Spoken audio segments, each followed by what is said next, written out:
بتميل بميل بتميل بنميل بتميل بميل بتميل بنميل بتميل. Да. Но! А это значит, что мы приехали в Египет. Очевидно, Шарм-эль-Шейх это не наше место. И поэтому 3 дня акклиматизации, и мы выскочили из него. Но автостоп там однозначно хорош. Мы сделали чекаут из нашего 3-звездочного отеля в Шарм-эль-Шейхе. И на... Цветного каньона, то есть городку Дахаб.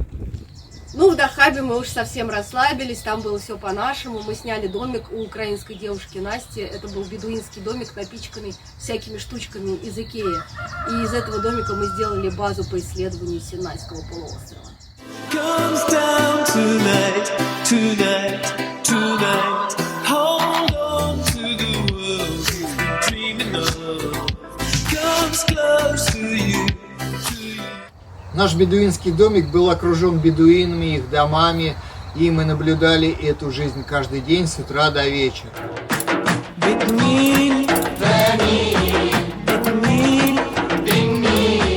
Мы в оазисе под названием Бир-Зурир. Вокруг разноцветные скалы, очень причудливые формации, воды у народа навалом. Жители все бедуины дружелюбные, а мы идем в Блю Лагун. Нам осталось еще 30 километров по этому палящему солнцу. Но мы в надежде, что нас кто-то все-таки заберет, пока мы туда дойдем. Египетский автостоп, пикапы, пустыня, пол 11 утра и 40 градусов жары. Юху! Джей Бакаласа, Сай, бабочки, джей!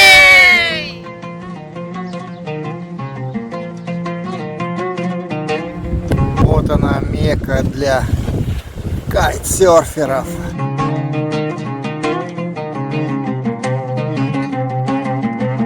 Еще до попадания в Египет мы узнали о Большом Цветном каньоне. И он нас поразил своей красотой. Мы захотели попасть туда. Но в интернете информации о прохождении этого каньона нет.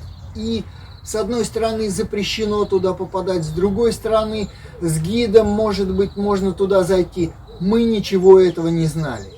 И поэтому начали действовать по нашей партизанской программе. Просто войти в каньон и взять его.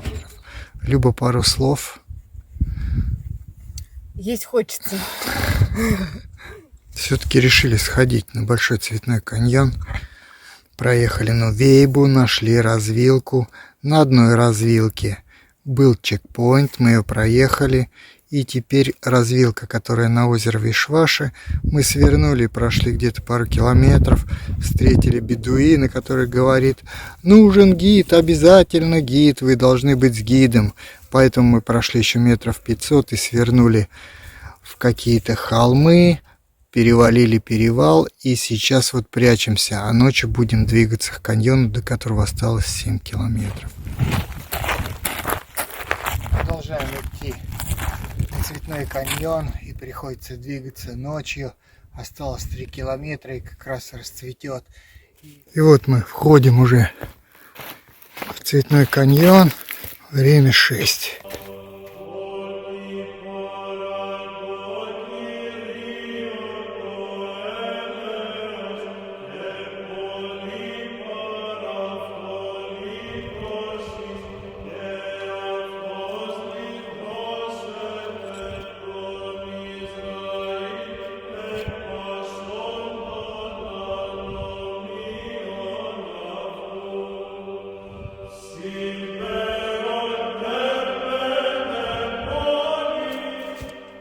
Следующее место — Большой Цветной каньон. Сейчас спускаемся вниз и будем уже выбираться. Выход где-то там. Теперь идем по нижней части каньона. Вот так он выглядит снизу.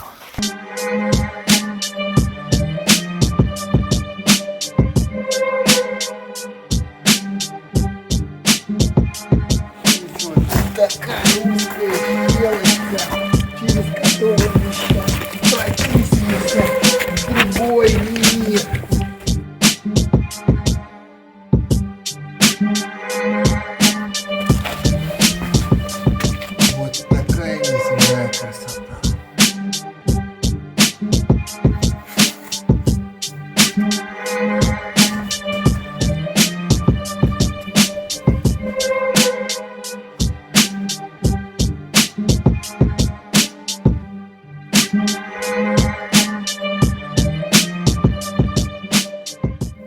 Нашли спусковую тропу, и по ним нам нужно сейчас слиться до дороги. И потом еще 5 километров, и будет озеро, где мы освежимся. Люба, как горная козочка, скользит по камням. Только успевай. Добрались до озера в горах, которое называется Вишваши. Глубокое, зеленое. И Люба наслаждается после долгого пути. Отдыхаем и выходим на трассу. Опять на работу. До трассы осталось 4 километра отсюда. Ну так тропиночка сюда оборудована. Вот такими лесенками. Пупсики — это настоящие кайфушечки. Лучше всякого оазиса, когда уже проходил 20 километров по пустыне, и солнце начинает выпаривать даже, простите, мочу. Вот так вот окунуться перед финальными 4 километрами — это бесценно. Чтобы пролезть на Вишваши, нужно преодолеть несколько препятствий. Это первое.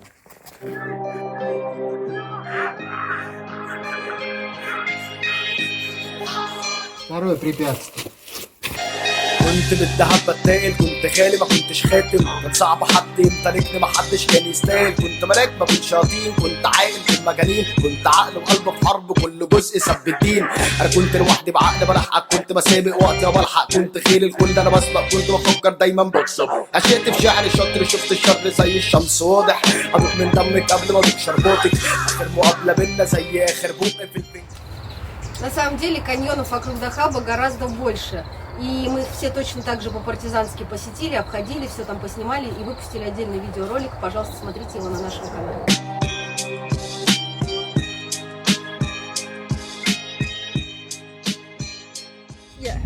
I am Rebhi Zaki, advocate, advocate, Egyptian, and I have a nationality passport, Russian nationality, and I am living in Voronezh and Sharm el-Sheikh.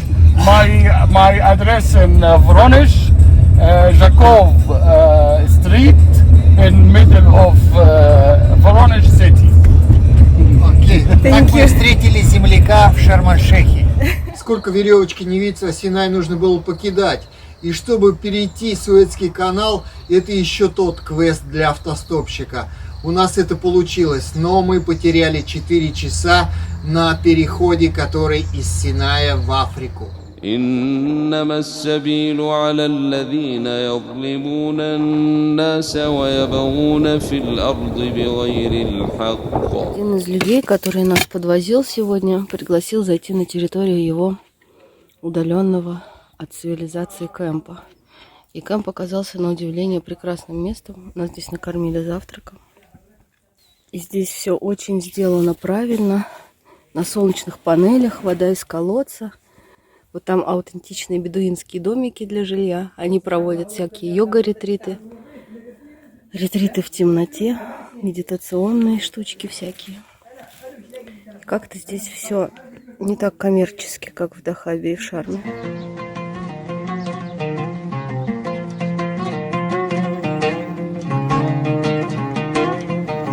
По Синаю мы ходим как Моисей, вообще не прямо. И вот наконец-то мы добрались до источников Моисея.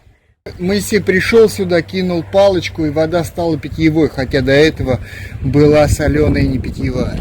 Слушайте, ну смотрите, как здесь все пришло в негодность, но задумывалось как какой-то красивый туристический местяк.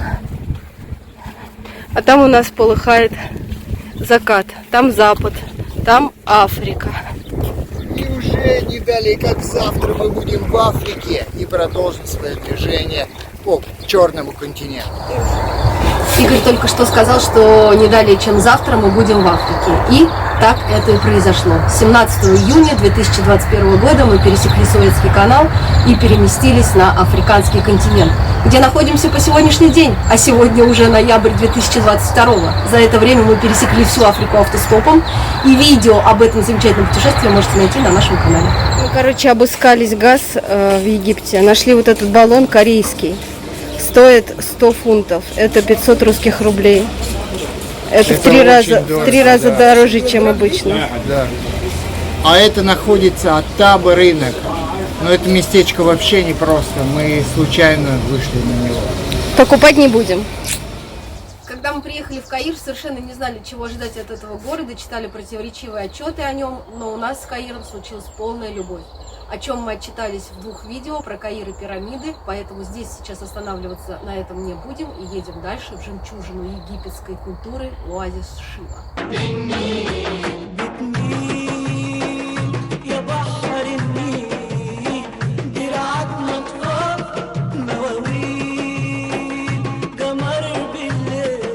Слабонервным лучше отдалиться от экрана. Верблюжья голова и верблюжьи копыта. Там верблюжье мясо.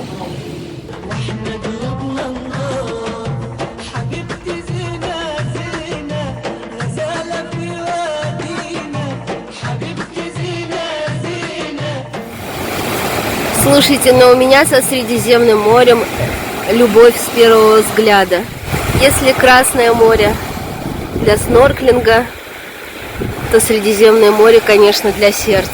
Ребят, мы в славном городе Александрия. Вот так вот можно стоять, отдыхать, а нам уже стопят машины египтяне. Александрия – это квинтэссенция Египта.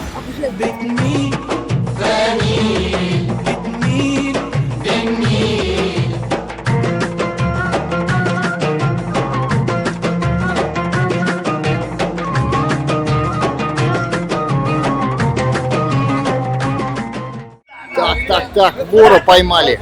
Сейчас, мне кажется, ему отрубят ногу или руку. Смотрите. Вот он, виновник торжества. Все, законы шариата в действии. Кажется, мы приехали. Площадь в центре Александрии. Здесь продаются голуби. Как вы думаете, что делают с этими птенцами? Их выращивают и кушают уточки, куры. И вот уже разделаны кролики. Вот такой богатый зоомагазин. И все это можно купить себе на ужин. А мы идем на вокзальчик. И сейчас будем пытаться купить билеты, чтобы пронзить как-то Каир и оказаться уже где-то на юге. Это римский театр. То, что осталось от него. Ну, чувствуется энергия этих актеров, лицедеев, которые здесь выступали.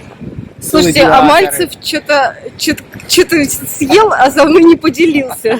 Чувствует энергию актеров и лицедеев, а я только чувствую жару да усталость. И ослики тоже едут по Александрии. Это вход и выход на вокзал в Александрии. Ну и наконец-то случилось то, о чем мы так долго мечтали и пытались уже пару раз, но как-то не срасталось. Посмотрим, будет ли проверять этот набитый битком, жаркий, без стекол поезд, без мест. И он стоит, говорят, всего лишь 10 фунтов, что где-то 50 рублей за 200 километров.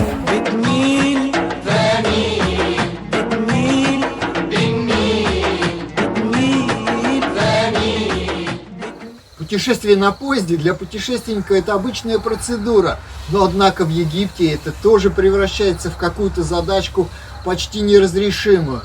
Первое, никто не говорит по-английски. Второе, расписание на арабском языке, которое нужно сначала выучить. И третье, что билеты для иностранцев на 3-й класс, самый дешевый, не продают. Друзья, беспрецедентный случай. Мы только что на главной железнодорожной станции Каира выбили себе билеты в 3-й класс на поезд Каир-Бани-Мазар. Оттуда хотим стопиться в Хургаду.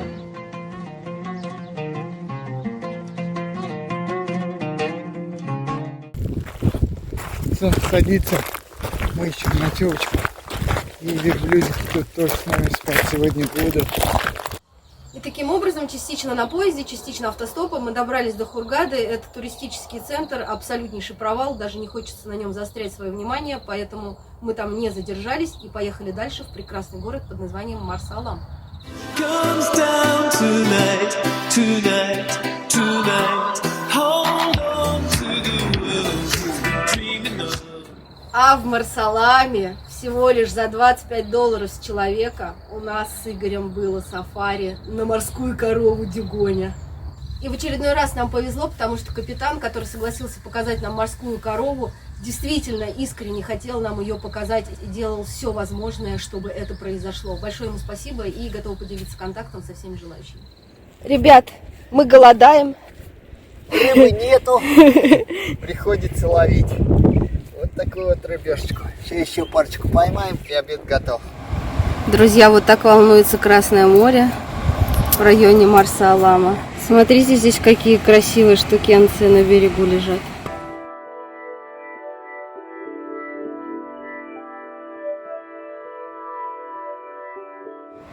А вот здесь мы устроили себе привальчик. Притончик. Притончик в яме. Настоящий кочевник может устроить очажок где угодно. Место на Изак. Наловили рыбы, изжарили, покушали и двигаемся к Судану.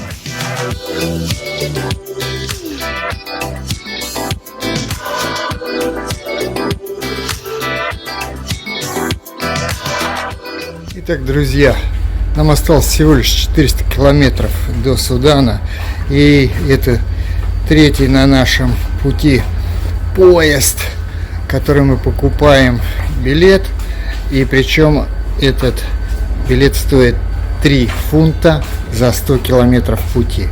Но это больше похоже, наверное, на метро. Наконец мы едем в Асуан спустя 1,5 часа ожидания и прямо по берегу Нила. Сейчас мы вам покажем.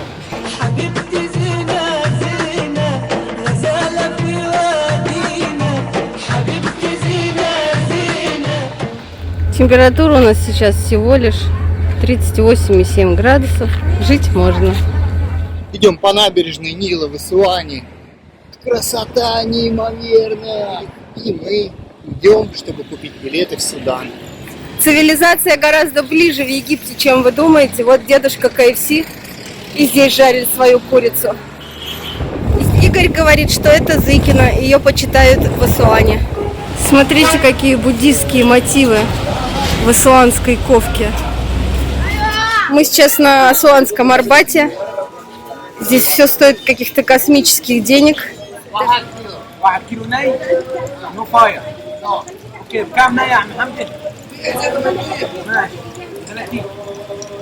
30-ку, да?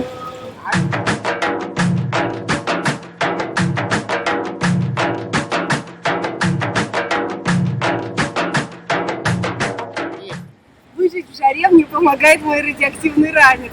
Сейчас я вам покажу, из чего он состоит. Нужно залить воды, положить в холодильник и заморозить до леденяшки. А потом ты ходишь по городу плюс 45 с радиоактивным ранцем. Вот так его за спиной держишь и периодически себя поглаживаешь. Друзья, это вообще удовольствие и спасение в эту жару. كنت بالدهب بتاقل كنت خالي ما كنتش خاتم كان صعب حد يمتلكني ما حدش كان يستاهل كنت ملاك ما كنتش شياطين كنت عاقل في المجانين كنت عقل وقلب في حرب كل جزء سب الدين انا كنت لوحدي بعقل بلحق كنت بسابق وقتي وبلحق كنت خيل الكل انا بسبق كنت بفكر دايما. Магазинчик есть в Асуане, называется Автостоп, и мы едем автостопом в Судан. И вот, друзья говорят, их нужно тоже подфотографировать. Вот. Да, окей, good. Дорогие друзья, наше путешествие по Египту подходит к концу. Мы поднаторели, и теперь за $6,5 мы снимаем такие апартаменты с холодильником. Дальше у нас есть кухня. Пусть маленькая, но кухня, где Люба... Плитой, водичкой и даже полочками. Такое маленькое счастьишко. Туалетик простенький, но достаточно нам. И спальня с этой кроватью. У нас, как всегда, порядок на кровати. А самое главное, что мы ржем вообще каждый раз. Смотрите, смотрите. Это как бы окно. Карниз. Шторы. Но здесь ничего нет. Нет. Да. Мы в городе Асуан, год 2021, 17 июля. Завтра, иншаллах, уходим в Судан. Ом Намах Шивая, Ом Намах Шивая, Ом Намах Шивая.